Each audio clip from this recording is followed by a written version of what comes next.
Jai Hind students, welcome in our online classes SRPS Basti. Today we will discuss some different compounds of organic chemistry. If we have longer chain, suppose 1, 2, 3, 4, 5, 6, 7, 8 and 9.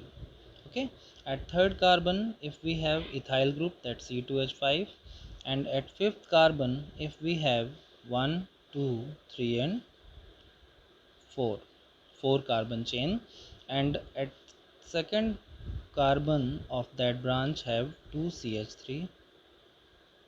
Okay, and this will be CH3, this CH2, this is CH2, this is CH, and all you know that how we can satisfy the carbon valency in that way. CH2, CH2, CH2, that is CH, that is CH2. Okay, so suppose this is example that how you will identify that from where we will start longest chain and branching. Then we have to search first longest chain. Longest chain means that 1, 2, 3, 4, 5, 6, 7, 8, 9. In that way, here from here 1, 2, 3, 4, 5, 6, 7, 8, 9. From here 1, 2, 3, 4, 5, 6, 7, 8, 9. From anywhere we can get 9 carbon chain. Okay, so from here if we will start 1, 2, 3, 4, 5, 6, 7, 8, 9. Okay, then how we will write its name? From this side, if we will suppose this is branch, why we will consider it as a branch, why we can't consider it as a branch? देखिए यहाँ पर दो possibilities हैं कि आप एक simple chain इसे मान लें, ओके, या फिर आप सिंपल चेन ऐसे मान लें, पेरेंट चेन यानी, और ब्रांच किसे माने, तो ये भी ब्रांच हो सकती है, ये भी ब्रांच हो सकती है। तो ये कहा गया है कि जो मोस्ट ब्रांचेज़ हों, जिसमें सबसे ज़्यादा यानी कि ब्रांचेज़ जहाँ पाई जाती हों, उसे हमें पेरेंट चेन लेना चाहिए। तो यहाँ पर आप देख रहे हैं कि यहाँ पर इसमें 2 ब्रांच आ रही है और ये तीसरी ब्रांच है, ठीक है। तो ये वाले पेरेंट चेन कंसीडर करने में आपके लिए बेस्ट माना जाएगा, यानी कि यही तरीका सही है। ओके, अगर आप इसे पेरेंट चेन मानते हैं तो इसमें ब्रांचेज़ कितनी आ रही हैं? 1 एंड 2, ठीक है। फिर ब्रांच में ब्रांच आ रही है तो वो और ज़्यादा प्रॉब्लम होती है उसमें। तो जो नॉमेनक्लेचर का तरीका है वो क्या है कि लॉन्गेस्ट चेन आप चूज़ करें, सबसे लॉन्गेस्ट चेन पहले चूज़ करें और फिर देखें कि जो ब्रांचेज़ हैं उनमें ज़्यादा ब्रांचेज़ किस में आ रही हैं, ठीक है, पेरेंट चेन में। तो यहाँ पर 1, 2 एंड 3 आ रही है, इस वजह से ये वाली पेरेंट चेन चूज़ करना करेक्ट मेथड है। अब हमने इसे पेरेंट चेन मान लिया और ये हो गई हमारी ब्रांच। तो देखिए 1 ब्रांच ये, 2 ब्रांच ये और 3rd ब्रांच ये हो गई हमारी। अब ब्रांच के अंदर भी जब ब्रांच हो तब ऐसी कंडीशन में क्या करते हैं, जैसे हमारे पास ये एक ब्रांच है, ये पूरी एक ब्रांच है, इसके अंदर ये इथाइल ब्रांच लगी हुई है, ठीक है। तो इसका नॉमेनक्लेचर फिर से फर्दर करने के लिए हम क्या करेंगे, इसे कंसिडर करेंगे 1, इस कार्बन को करेंगे 2, 3 एंड 4। तो सेकेंड कार्बन पर इथाइल ग्रुप अटैच है और ये पूरी ब्रांच जो अटैच है वो किस नंबर कार्बन पे है। तो अगर हम इधर से नंबरिंग करेंगे, इधर से नहीं कर सकते 1, 2, 3, 4, 5, क्यों?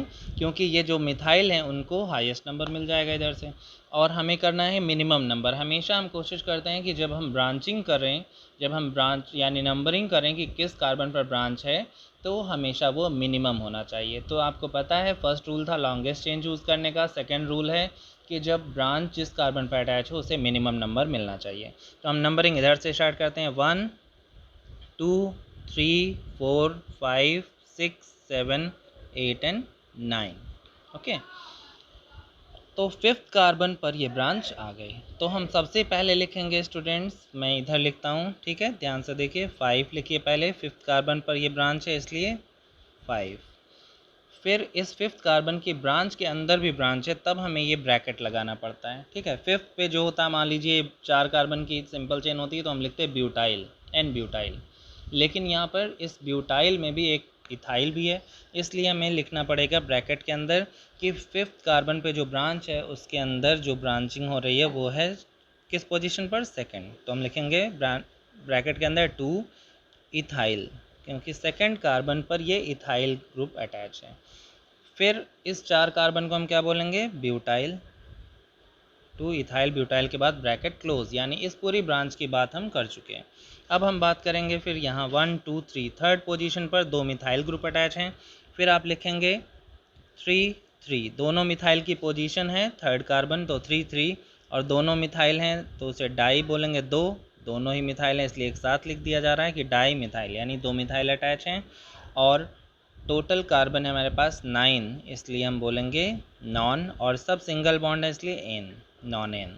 तो इसका नाम हो गया 5 ब्रैकेट में 2 ethyl butyl 3 3 dimethyl non N.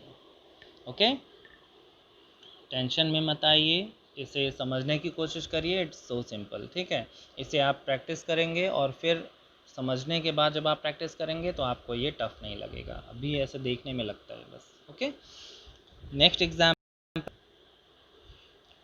1 2 3 4 5 6 3 3 6 7 8 and 9।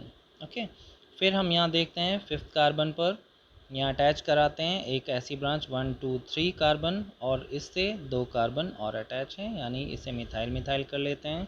हमेशा टर्मिनल पोजीशन क्या होती है CH3 जब सिंगल बॉन्ड से अटैच हो, और मिडिल वाले सब सिंगल में CH2 CH2 CH2, लेकिन जो यहाँ 3 बॉन्ड है तो H होगा, फिर यहाँ CH2 फिर CH2 फिर CH2, ये भी CH2, एंड यहाँ पर ऑलरेडी इस कार्बन के 4 बॉन्ड हैं तो यहाँ पर हाइड्रोजन नहीं लगना। ओके, अब हम बात करें यहाँ टोटल कार्बन है, नंबरिंग करते हैं 1 2 3 4 5 6 7 8 एंड 9, इधर से भी करते तो भी 1 2 3 4 5 6 7 8 9, यानी फिफ्थ पोजीशन पर ही ये ब्रांच हमें मिली। ठीक है, ये है ब्रांच। अब इस ब्रांच में देखिए, अगर हम इधर से करें 1 2 3 या इधर से करें 1 2 3, ठीक है, वही बात है, मिनिमम नंबर देखना होता है तो यहाँ पे दोनों साइड से सेम आ रहा है, तो सेकंड कार्बन यानी 2 नंबर पर ये मिथाइल आ रहा है, सेकंड पर दोनों तरफ मिथाइल लगे हैं। तो हम यहाँ सबसे पहले क्या लिखेंगे द स्टूडेंट्स 5, क्योंकि ये फिफ्थ पोजीशन पर ये ब्रांच है। अब इस ब्रांच के अंदर की ब्रांच है इसलिए फिर ब्रैकेट लगाया, और दोनों मिथाइल की पोजीशन क्या है 2 2। ठीक है, फिर लिखेंगे डाई मिथाइल, दोनों मिथाइल हैं इसलिए डाई मिथाइल, फिर ब्रैकेट क्लोज कर दें।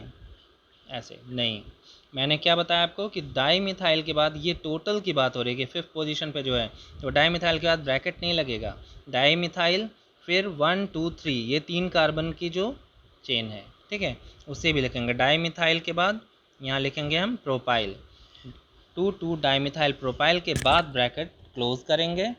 फिर आप लिखेंगे टोटल कार्बन कितने, 9 में इधर लिख देता हूँ नॉन, और फिर सिंगल बॉन्ड है इसलिए नॉन एन, तो नाम क्या हो गया 5 ब्रैकेट में 2 2 dimethyl propyl bracket close non N.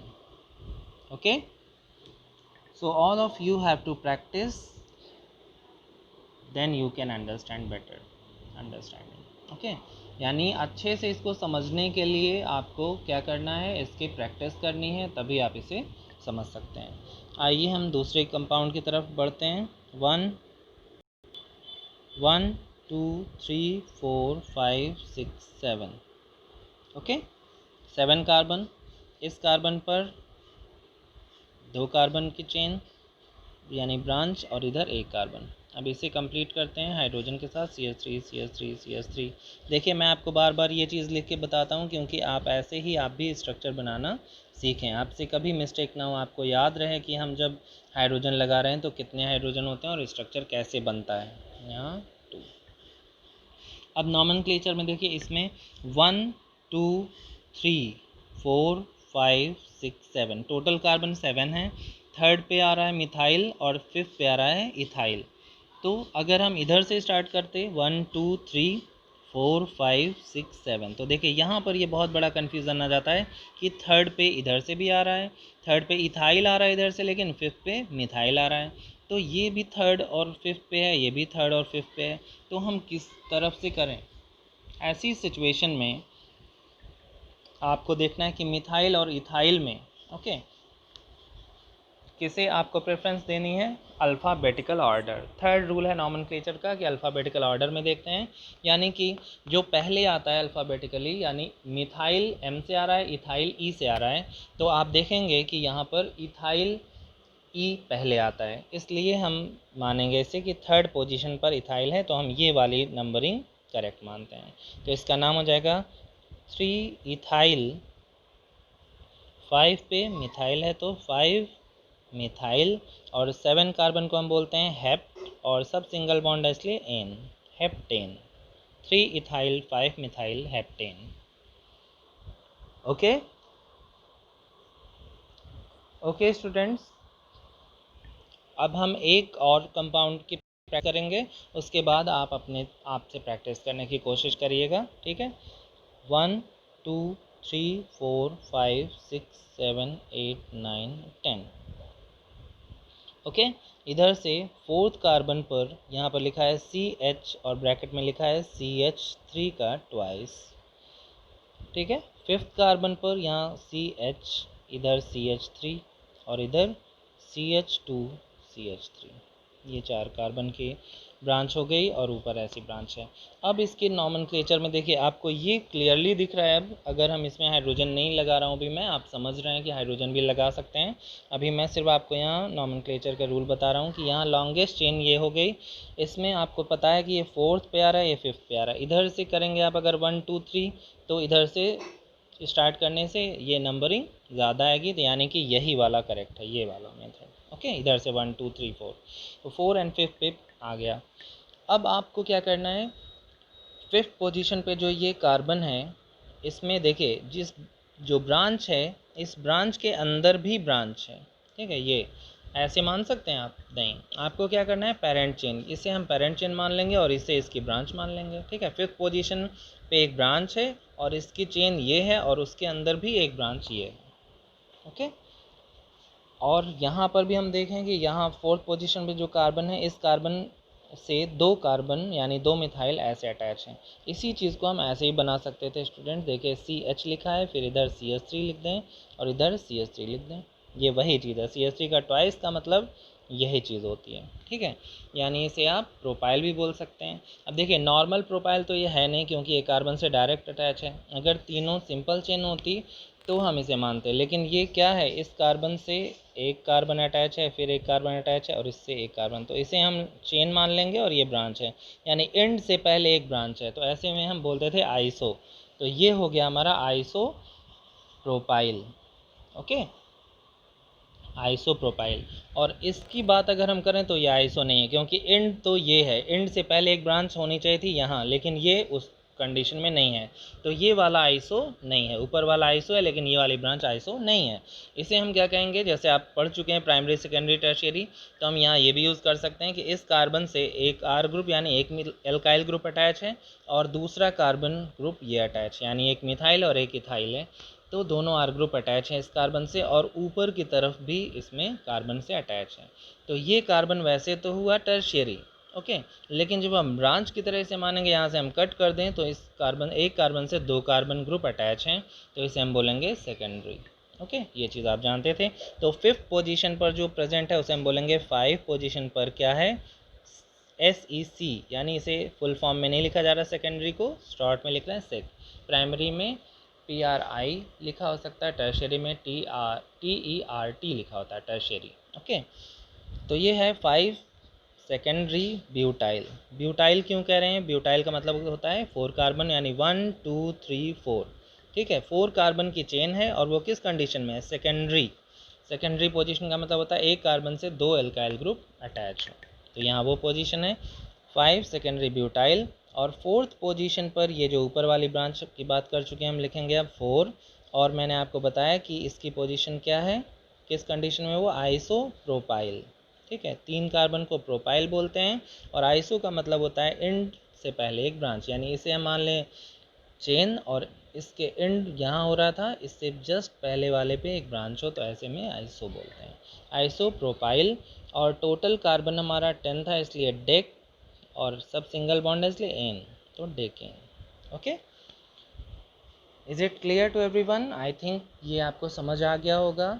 थोड़ा आपको अगर हेक्टिक लग रहा है तो आप इसे समझने की कोशिश करिए, रिवाइज़ करिए, वीडियो रिपीट कर सकते हैं आप, ओके। और फिर आप इसे ऐसे कंपाउंड्स बनाने की, लिखने की, नॉमेनक्लेचर की खुद प्रैक्टिस करिए, फिर हम नेक्स्ट क्लास में डिस्कस करेंगे और कोई भी डाउट हो तो आप पूछ सकते हैं। Thank you.